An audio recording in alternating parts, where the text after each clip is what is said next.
Matthew Movies coming at you, and I got a little rant for you on a couple things So basically, there's two things in movies that have driven me nuts over the last, I don't know if it's a decade or what have you, but there's two things in two separate movies that have driven me nuts, and I don't ever really see them getting talked about, and it just amazes me. And I follow, like, I watch Mojo lists, I watch Cracked videos, I look at their website, I see like Screen Rant, all of these places that are like, have acerbic takes on movies that bring up quirky little elements or like these kinds of things, and I never see them discussed, and it just blows my mind. Now, don't get me wrong, I'm not saying that they're not being discussed. I'm saying I personally don't see them being discussed.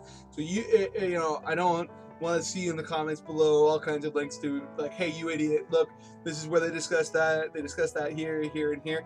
I get it. I may have just missed it, but these are two things that have absolutely driven me nuts that I want to talk about real briefly with you guys and basically just get off my chest.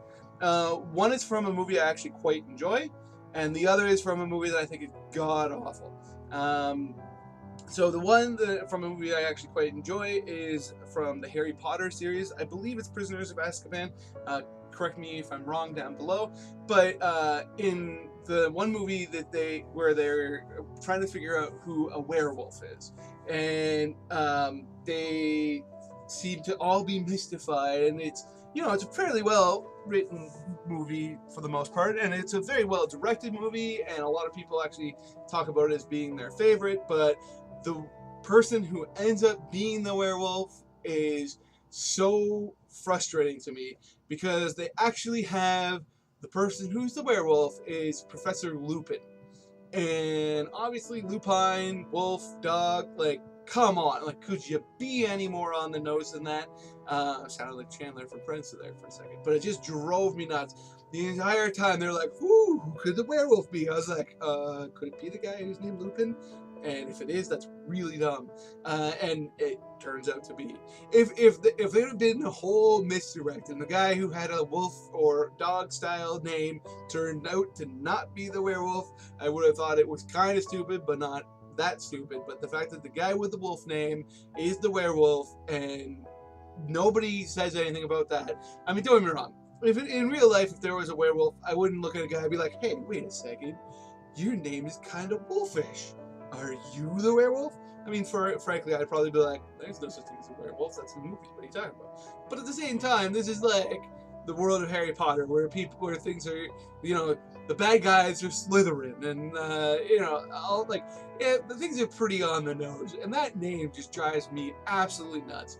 And like, it's just such lazy, stupid writing. Like, you can't blame the filmmakers. It's from the source material. But J.K. Rowling, when you decide to create a werewolf and you decide to name it Lupin, goddamn, like, wow, that is so stupid.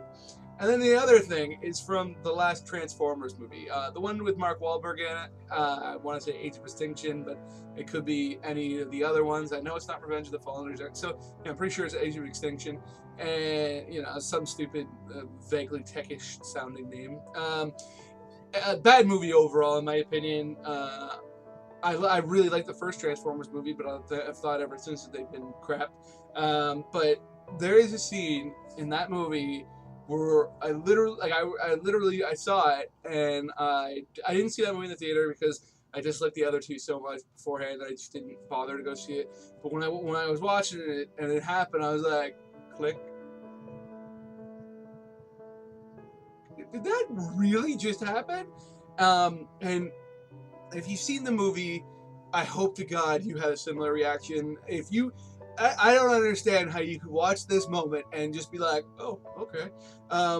So set it up. There's Mark Wahlberg is the new hero in the Transformers movie in the last one, right? And he's got a daughter, and his daughter has a older boyfriend, and they reveal that the daughter's supposed to be 17, and the actress obviously isn't 17, but whatever. That whole thing in Hollywood, right? And they reveal that the boyfriend is probably like 21 or something like that. So in a moment that blows my effing mind, Mark Wahlberg is like, finds out about the relationship, is all mad at him, and says something that basically to the effect that he could charge him with statutory rape. And the boyfriend is like, Actually, in the state of California, if you have a relationship that precedes you turning 18, no matter so basically, so if you are dating a girl and she's under 18, but you started dating her when you were under 18, the statutory rape laws don't apply. And the fact that he pulls out that knowledge out of his butt is unbelievable. But what is even crazier is that he then proceeds to take out his wallet and pull a card out of it that has the law and like the verbiage of the law on the card laminated and gives it to him.